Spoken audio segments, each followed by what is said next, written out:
નમસ્કાર વિદ્યાર્થી મિત્રો, વેટ ડિજિટલ એજ્યુકેશનમાં આપ સર્વે મિત્રોનું હાર્દિક સ્વાગત છે। વિદ્યાર્થી મિત્રો, આજે આપણે ચર્ચા કરવાના છીએ Gujarat secondary and higher secondary education board Gandhinagar દ્વારા ધોરણ 10 વિષય ગુજરાતી જેની પ્રશ્ન બેંક 5 છે કે જે જાન્યુઆરી 2024 ના રોજ લેવાયેલ છે, એનું મિત્રો સંપૂર્ણ સોલ્યુશનની ચર્ચા આ વિડિયો લેક્ચરમાં કરીશું। તો ખાસ ચેનલમાં નવા હોય તો ચેનલ સબસ્ક્રાઇબ કરી દેજો, કેમ કે આપણી ચેનલમાં આવી રીતના તમને દરેક એકમ કસોટીના પેપર સોલ્યુશન, આ સિવાય ગાલા અસાઇનમેન્ટના પેપર સોલ્યુશન, ગાલા અસાઇનમેન્ટ છે ને, એના પેપર સોલ્યુશન, આ સિવાય દ્વિતીય જે પરીક્ષા આવે છે, આ દ્વિતીય પરીક્ષાના પેપરો, એનું સોલ્યુશન, એની પીડીએફ ક્યાંથી મળશે એની ચર્ચા કરીશું। તો એટલે તમામ ચર્ચા કરીશું અને સોલ્યુશન વાળી પીડીએફ પણ ક્યાંથી મળશે એ પણ હું તમને ચર્ચા કરીશ। તો ખાસ અંત સુધી જોડાયેલા રહેજો અને તમારા મિત્રોને પણ શેર કરી દેજો, જેથી કરીને એ લોકો પણ આ ફ્રી એજ્યુકેશનનો લાભ મેળવી શકે। તો ચાલો જોઈએ, વિભાગ એ ગદ્ય વિભાગ છે। નીચેના યોગ્ય રીતે જોડકા જોડો। પેલું ભૂખથી ભૂંડી ભીખ, તેમાં આવશે પન્નાલાલ પટેલ। વિરલ વિભૂતિ, તેના આવશે આત્માપૂર્તિ અપૂર્વજી। હિમાલય એક સાહસ કથા, તેમાં સાહિત્ય પ્રકાર મિત્રો એ પૂછ્યો છે, કૃતિ અને સાહિત્ય પ્રકાર, તેમાં આવશે પ્રવાસ નિબંધ। ભૂખથી ભૂંડી ભીખ, તેમાં આવશે નવલકથા ખંડ। નેક્સ્ટ, કૃતિ અને પાત્ર આપેલા છે। એ પહેલા ઘણા વિદ્યાર્થીને પ્રશ્ન છે કે ગાલા એસાઇનમેન્ટ તમારે જોતું હોય તો ક્યાંથી મળશે? તો મિત્રો, આપણી એપ્લિકેશન છે વેટ ડિજિટલ એજ્યુકેશન, જે તમારે પ્લે સ્ટોર, જ્યાંથી ગેમ ને એવું ડાઉનલોડ કરો છો ને, ત્યાં જઈને તમારે સર્ચ કરવાનું વેટ ડિજિટલ એજ્યુકેશન, એટલે આવો લોગો આવશે ને આવું નામ આવશે, એને તમારે ઇન્સ્ટોલ કરી દેવાની। ઇન્સ્ટોલ કરશો પછી ઓપન કરશો એટલે આવું પેજ આવશે, જ્યાં તમે તમારો મોબાઈલ નંબર નાખવાનો અને સેન્ડ ઓટીપી કરશો એટલે 4 આંકડાનો ઓટીપી તમારા ફોનમાં આવશે, એ નાખી દેશો એટલે તમે લોગિન થઈ જશો। હવે આવું કંઈક પેજ આવશે, જેમાં અહીંયા છે એ ખાસ પેલા તો ધોરણ 10 ના ગાલા અસાઇનમેન્ટ જે છે દરેક વિષયના, ખાસ કરીને વિજ્ઞાન જેવા વિષય, ગણિતમાં બેઝિકના, સ્ટાન્ડર્ડના, વિજ્ઞાનમાં, કેમ કે ગાલા અસાઇનમેન્ટ આ વખતે પરસેવો વળી જાય એવા પ્રશ્નો છે ભાઈ, તો બધાનું સોલ્યુશન અહીંયા મુકાઈ ગયું છે। આ સિવાય બીજી વસ્તુ તો કે વિજ્ઞાન અને સામાજિક વિજ્ઞાનમાં વાંચવામાં છે તકલીફ પડે છે, તો એના માટે આપણે શોર્ટકટ સાથેનું રંગીન મટીરિયલ નવા અભ્યાસક્રમ મુજબનું મુકાઈ ગયું છે, એસએસ અને વિજ્ઞાનનું। આ સિવાય મિત્રો વિજ્ઞાનનો જે કલ્પેશ સરનો રેકોર્ડેડ કોર્સ છે એ પણ તમે જોઈ શકો છો, જેથી કરીને તમારે કોઈ ડાઉટ રહે નહીં। અને અહીંયા જ તમને મિત્રો જે દ્વિતીય પરીક્ષા છે એના પેપરો ટૂંક સમયમાં ત્યાં મુકાઈ જશે, તો એ પણ તમે ત્યાંથી જોઈ શકશો। અહીંયા જશો એટલે એકમ કસોટી જે આગળ લેવાયેલી છે દરેક એકમ કસોટીના પેપર એન્ડ સોલ્યુશન એની પીડીએફ મળી જશે।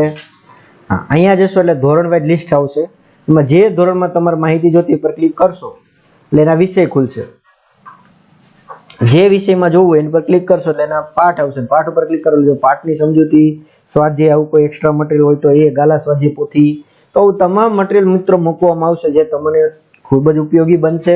તો ખાસ તમે આપણી ચેનલની, આપણી એપ્લિકેશનની પર મુલાકાત લઈ લો, અને ખાસ આપણી એપ્લિકેશનમાં અથવા તો આપણી ચેનલમાં ધોરણ 3 થી 12 સુધીનું મટીરિયલ છે, તો તમારા મિત્ર, સગા સંબંધી, ભાઈ બહેન હોય એને પણ તમે શેર કરી શકો છો, જેથી કરીને એ લોકો પણ ફ્રી એજ્યુકેશનનો લાભ મેળવી શકે। ચાલો આગળ વધીએ। ભૂખથી ભૂંડી ભીખ, તેમાં આવશે કાળુ, એનું પાત્ર છે, અને વિરલ વિભૂતિ, તેમાં આવશે ઝબકભાઈ। ચાલો આગળ વધીએ। સુંદરજી શેઠ, તેમાં આવશે આ તો મેઘરાજ અને પાણી પહોળા જેવી વાત છે, અને સંત, એનું શું આવશે તો દેહ નહીં આત્મા મૂલ્યવાન છે। ચાલો નેક્સ્ટ જોઈએ। હિમાલયમાં એક સાહસ કથા, એટલે સાહસ એ કોનું, એમાં શું આવશે, મૂળ સંગ્રહ શું છે ભાઈ, તો કે મારી જીવન કથા। ભૂખથી ભૂંડી ભીખ, તેમાં આવશે માનવીની ભવાઈ। ચાલો હવે શું આપેલું છે ભાઈ, તો કે ભાઈ નીચેના પ્રશ્નોના એક વાક્યમાં ઉત્તર લખો। તો દુષ્કાળમાં ધરતી પર શાનો વરસાદ વરસી રહ્યો હતો, તો કે દુષ્કાળમાં ધરતી પર મોતનો વરસાદ વરસી રહ્યો હતો। સુંદરજી શેઠના દુષ્કાળનું કારણ શું માનતા હતા, તો કે સુંદરજી શેઠ ખેડૂતોના નિશાસાને દુષ્કાળનું પડવાનું કારણ માનતા હતા। સદાવ્રતમાં અનાજ લેવા કોણ કોણ ઊભા હતા, તેનો જવાબ મિત્રો આપણે અહીંયા આપ્યો છે। સદાવ્રતમાં અનાજ લેવા માટે આવા માણસો ઊભા હતા જેમણે ખળામાંથી ઉચકાઈ એટલા દાણા બ્રાહ્મણોને દાન કરેલા, જેમના ઘરમાં એક સમયે પુષ્કળ ધાન હતું, એવા પણ ત્યાં ઊભા હતા. નાની સરખી લૂંટફાટને શરમ માનનારો ને ભાઈનું દીધેલું ન લેનારો પણ આજે કંગાળ બનીને કતારમાં ઊભો હતો. ચાલો નેક્સ્ટ પ્રશ્ન છે, પન્નાલાલ પટેલનો સાહિત્ય માટેનો કયો સર્વોચ્ચ એવોર્ડ એનાયત થયો છે? તો જ્ઞાનપીઠ, ભારતીય જ્ઞાનપીઠ પુરસ્કાર એમને એનાયત થયો છે. કઈ સાલમાં? તો કે 1985 માં. ચાલો, શ્રીમદ રાજચંદ્રની બુદ્ધિ અને સ્મરણ શક્તિ કેવી હતી? તો કે બુદ્ધિ સતેજ અને સ્મરણ શક્તિ અસાધારણ હતી. કોની? તો કે શ્રીમદ રાજચંદ્રની. શ્રીમદ રાજચંદ્રની નાની ઉંમરે કયું જ્ઞાન પ્રાપ્ત થયું હતું? તો કે નાની ઉંમરે જાતિ સ્મરણનું જ્ઞાન છે એમને પ્રાપ્ત થઈ ગયું હતું. શ્રીમદ સ્ત્રીઓના ઉત્થાન માટે કયું પુસ્તક લખ્યું હતું? તો કે ભાઈ સ્ત્રીઓના ઉત્થાન માટે સ્ત્રી નીતિ બોધક પુસ્તક છે એમણે લખેલું હતું. 8મો સવાલ છે, સત્તાવધાનની શક્તિ એટલે શું? તો કે સત્તાવધાનની શક્તિ એટલે એક સાથે 100 વસ્તુઓ ભૂલ વિના ક્રમમાં યાદ રાખવાની શક્તિ. 9મો સવાલ, પહાડોના શિખર પર શું ચળકી રહ્યું હતું? તો પહાડોના શિખર પર હિમનું મુકટ ચળકી રહ્યો હતો. 10મો સવાલ છે, હિમાલયમાં એક સાહસ કૃતિના સર્જક ખોભાળામાં સાથી છેતરાયા. તો કે હિમાલયમાં તાજું હિમ પડવાને લીધે ખોભાળા દેખાતી ન હતી. ખોભાળામાં અજાણતા પગ મુકાઈ ગયો અને પગ લપસ્યા અને આવી રીતે ખોભાળામાં છેતરાઈ ગયા. નેક્સ્ટ પ્રશ્નો છે ભાઈ, નીચેના પ્રશ્નોના 3-4 વાક્યમાં જવાબ આપો. ચલો એની આપણે આગળ ચર્ચા કરીએ. વિભાગ બી લઈએ એટલે કે પદ્ય વિભાગ લઈએ. તેના પણ આપણે જોડકા સરસ મજાના આપ્યા છે. અને આગળ વધીએ મિત્રો એ પહેલા જો હજી તમારે આ પાઠ કે કાવ્ય કે સમજવાના બાકી હોય તો ગુજરાતી ધારા મેડમ દ્વારા સરસ મજાનું સમજાવેલું છે, તો એ પણ તમે સમજી શકો છો. આ સ્નેહના મેડમ પણ છે, ધારા મેડમ પણ છે. આ સિવાય વિજ્ઞાન કલ્પેશ સર છે, ગણિત છે એ લલિત સર દ્વારા છે, સામાજિક વિજ્ઞાન છે સુધીર સર દ્વારા છે, ઇંગ્લિશ છે એ પણ આપણે આપે મૂકેલું છે ભાઈ. રેડી? તો આ રીતના છે એ અલગ અલગ વિષયો, સંસ્કૃત છે, આ બધા જ વિષયની માહિતી તમને એપ્લિકેશનમાંથી મળી જશે. તો એપ્લિકેશનમાં તમે પાર્ટ વાઇઝ વિડીયોમાં જઈને જોઈ શકશો. ચલો જોઈએ જોડકા કૃતિ અને સાહિત્ય પ્રકાર. તો કે એક બપોરે, તો એનો સાહિત્ય પ્રકાર કયો છે? ઉર્મી કાવ્ય. બીજું છે ચાંદલિયો, તેમાં આવશે લોકગીત. નેક્સ્ટ જોઈએ જોડકું કૃતિ અને સાહિત્ય પ્રકાર, તેમાં આવશે દીપ હોલાવું એટલે શું આવશે? હાઈકુ. ચેતજો જીત માય હાર, તો કે મુક્તક છે. પછી છે કૃતિ અને સર્જન કરતા, તો ચેતજે જીત માય હાર તેમાં આવશે રહીશ મણિયાર. અને એક બપોરે, તો કે રાવજી પટેલ. ચાલો નેક્સ્ટ છે કૃતિ અને સર્જન અથવા તો સર્જક અથવા કરતા. સફળતા જિંદગીની હસ્તરેખામાં નથી હોતી, જણાયેલી ઇમારત એના નકશામાં નથી હોતી. તેવું કોણે કીધું હતું? ભાઈ બેફામ બરકત અલી વિરાણી. દીપ હોલવું, તો એમાં આવશે મિત્રો તો અનિરુદ્ધ બ્રહ્મભટ્ટ. કૃતિ અને મૂળ સંગ્રહ, તો કે એક બપોર, તેમાં શું આવશે? અંગત. અને ચાંદલિયો, તેમાં આવશે રઢિયાળી રાત. નેક્સ્ટ નીચેના પ્રશ્નોના એક વાક્યમાં ઉત્તર લખો ભાઈ. તો કે બપોર શાનું પ્રતીક છે? તો કે બપોર સારસી અને ખેતરનું પ્રતીક છે. કવિ રાવજી પટેલે કયો રોગ થયો હતો? તો કવિ રાવજી પટેલને ટીબી નો રોગ થયો હતો. એક બપોરે કૃતિમાં શાનું આલેખન છે? તો કે એક બપોરે કૃતિમાં ખેડૂતની એક વેદનાશીલ બપોરનું આલેખન છે. ભારવેલો અગ્નિ એટલે શું? તો કે ભારવેલો અગ્નિ એટલે કે રાખની નીચે સંઘરેલો અગ્નિ. એક બપોરે કાવ્યમાં કવિ પોતાની માતાને કયા કયા કામ સોંપે છે? તો કે એક બપોરે કાવ્યમાં કવિ પોતાની માતાને બપોરનું જમવા માટે ઢોચકીમાંથી કાઢેલું છે છાશને ફરી ઢોચકીમાં મૂકી દેવાનું કહે છે. ચાંદલિયો કાવ્યમાં જેઠની તુલના કોની સાથે કરેલી છે ભાઈ? તો કે અષાઢી મેઘ સાથે એમની તુલના કરવામાં આવી છે. કાવ્ય નાયિકાનો પતિ કેવી પાઘડી પહેરે છે? તો કે કાવ્ય નાયિકાનો પતિ નવરંગી પાઘડી પહેરે છે. ચાંદલિયો કૃતિના નાયિકાએ કયા કયા સ્વજનોની વાત કરી છે? તો કે ચાંદલિયો કૃતિના નાયિકાએ સાસુ, સસરા, જેઠાણી, જેઠ જેઠાણી, દેર દેરાણી, નણંદ નણદોઈ અને તેમના પતિની વાત કરી છે. નેક્સ્ટ હાઇકુ કયા દેશનો સાહિત્ય પ્રકાર છે? તો હાઇકુ કયા દેશનો છે? તો કે જાપાનનો સાહિત્ય પ્રકાર છે. હાઇકુ સાહિત્ય સ્વરૂપનું બંધારણ જણાવો. તેમાં શું આવશે?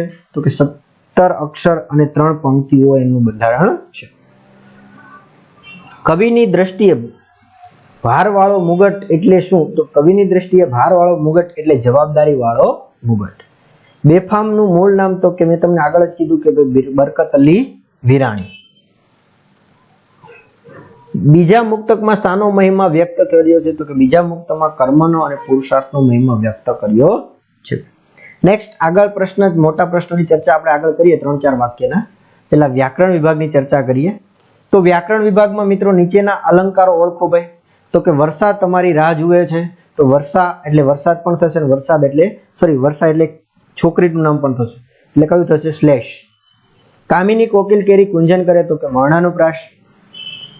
અખાડામાં જવાના મેં ઘણા અખાડા કર્યા. તો કે ભાઈ અહીંયા છે યમક આવશે, કેમ કે અખાડા અહીંયા એટલે પેલું કુસ્તીનું મેદાન અને અખાડા એટલે ઢોંગ, ધતિંગ, નાટક કહી શકાય ને. હા, ઝુમો ગાંડાની જેમ દોડ્યો. જેમ એટલે કયું આવશે? ઉપમા અલંકાર આવશે. છંદ ઓળખાવો. તો કે અસત્યો માહિતી પ્રભુ પરમ સત્ય તું લઈ જા.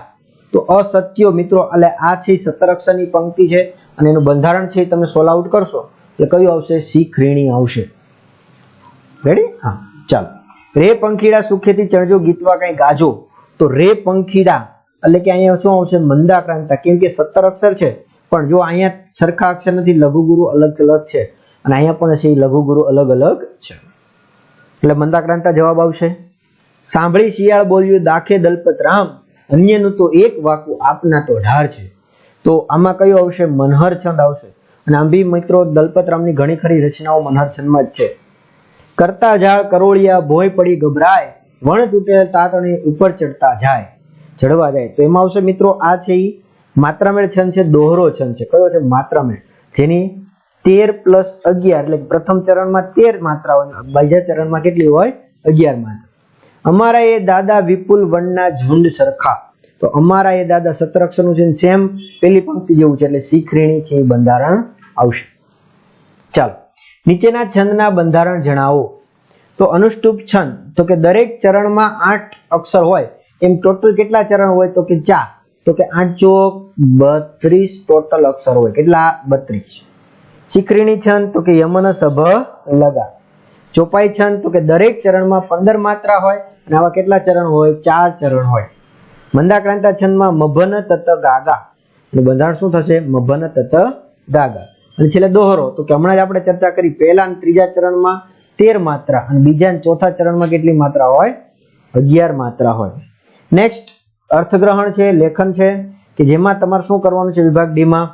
તો કે નીચે આપેલા ગદ્યખંડનો આશરે ત્રીજા ભાગમાં સંક્ષિપ્ત કરી યોગ્ય શીર્ષક આપો. તો તમારે અહીં સરસ મજાનું કુદરતી માહિતી આપેલી છે પેરેગ્રાફમાં.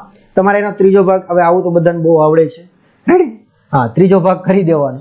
કેમ કે ઘણા વિદ્યાર્થી શું કરે? વાક્ય એક ઉડાડી દે. મિત્રો એવું ના હોય, આપણો કહેવાનો કોન્સેપ્ટ આવી જવો જોઈએ અને બાકીનું છે એ વધારાના શબ્દો કે વધારાના અક્ષર તમે કાઢી શકો. તો આપણે એને બધાને શીર્ષક ચર્ચા કરી દઈએ.